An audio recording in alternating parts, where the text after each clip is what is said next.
सीता की निंदा करने वाले धोबी के पूर्व जन्म का वृतांत। मिथिला नाम की नगरी में महाराज जनक राज्य करते थे। उनका नाम था शीरध्वज। एक बार वे यज्ञ के लिए पृथ्वी जोत रहे थे। उस समय फाल से बनी गहरी रेखा द्वारा एक कुंवारी कन्या का प्रादुर्भाव हुआ। रति से भी सुंदर कन्या को देखकर राजा को बड़ी प्रसन्नता हुई और उन्होंने उस कन्या का नाम सीता रख दिया।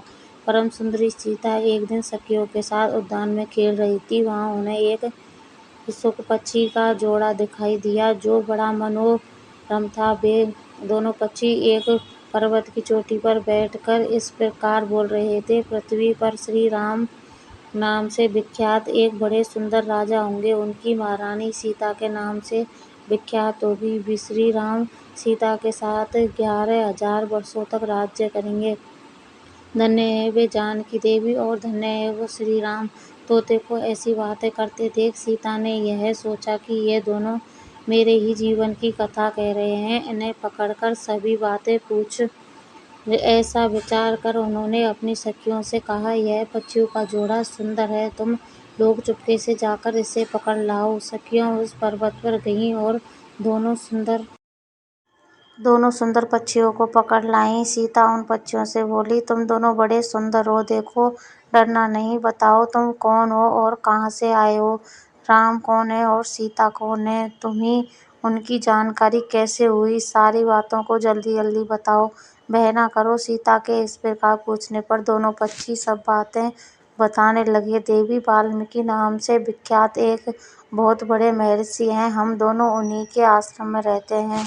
महर्षि ने रामायण नाम का एक ग्रंथ बनाया है जो सदा मन को प्रिय जान पड़ता है। उन्होंने शिष्यों को उस रामायण का अध्ययन भी कराया है। रामायण का कलेवर बहुत बड़ा है, हम लोगों ने उसे पूरा सुना है। राम और जानकी कौन है, इस बात को हम बताते हैं तथा इसकी भी सूचना देते हैं कि जानकी के विषय में क्या क्या बातें होने वाली हैं।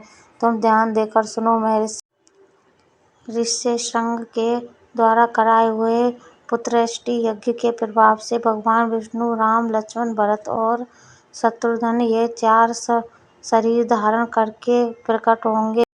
देवांगनाएं भी उनकी उत्तम कथा का गान करेंगी। श्री विश्वामित्र के साथ भाई लक्ष्मण सहित हाथ में धनुष लिए मिथिला पधारेंगे। उस समय वहां वे शिव जी के धनुष को तोड़ेंगे और अत्यंत मनोहर रूप वाली सीता को अपनी पत्नी के रूप में ग्रहण करेंगे। फिर उन्हीं के साथ श्री राम अपने विशाल राज्य का पालन करेंगे। और भी बहुत सी बातें हमारे सुनने में आई हैं। सुंदरी, हमने तुम्हें सब कुछ बता दिया, अब हम जाना चाहते हैं, हमें छोड़ दो। पक्षियों की ये अत्यंत मधुर बातें सुनकर सीता ने उन्हें मन में धारण किया और पुनः उन दोनों से पूछा, राम कहाँ होंगे, वे किसके पुत्र हैं और कैसे वे आकर जानकी को ग्रहण करेंगे?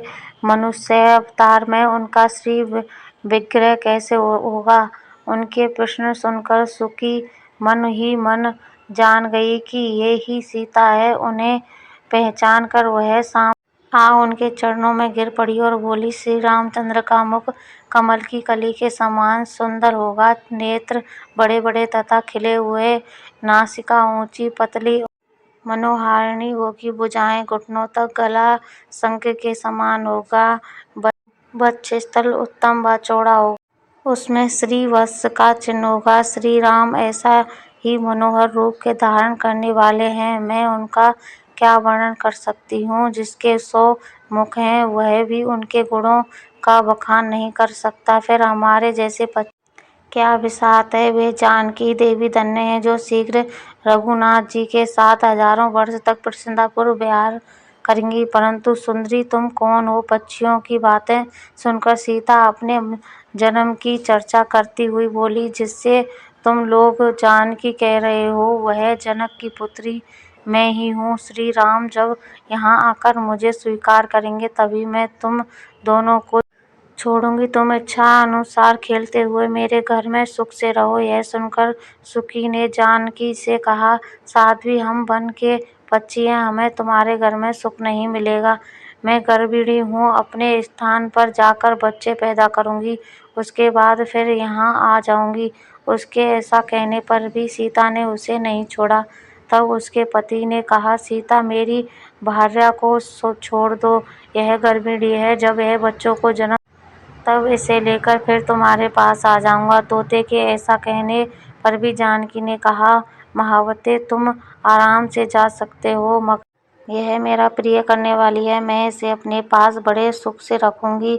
जब सीता ने उस सुखी को छोड़ने से मना कर दिया, तब वह पक्षी अत्यंत दुखी हो गया। उसने करुणायुक्त वाणी में कहा, योगी लोग जो बात कहते हैं वह सत्य ही है, किसी ने कुछ ना कहें, मौन होकर रहें, नहीं तो उन्मत्त प्राणी अपने वचन रूपी दोष के कारण ही बंधन में पड़ता है। यदि हम इस पर्वत के ऊपर बैठकर वार्तालाप न करते होते तो हमारे लिए यह बंधन कैसे प्राप्त होता, इसलिए मौन ही रहना चाहिए। इतना कहकर पक्षी पुनः बोला, सुंदरी, मैं अपनी इस भार्या के बिना जीवित नहीं रह सकता, इसलिए इसे छोड़ दो। सीता, तुम बहुत अच्छी हो, मेरी प्रार्थना मान लो। इस तरह उसने बहुत समझाया, किंतु सीता ने उसकी पत्नी को नहीं छोड़ा। तब उसकी भार्या ने क्रोध और दुख से व्याकुल होकर जानकी को श्राप दिया, अरे, जिस प्रकार तू मुझे इस समय अपने पति से अलग कर रही है, वैसे ही तुझे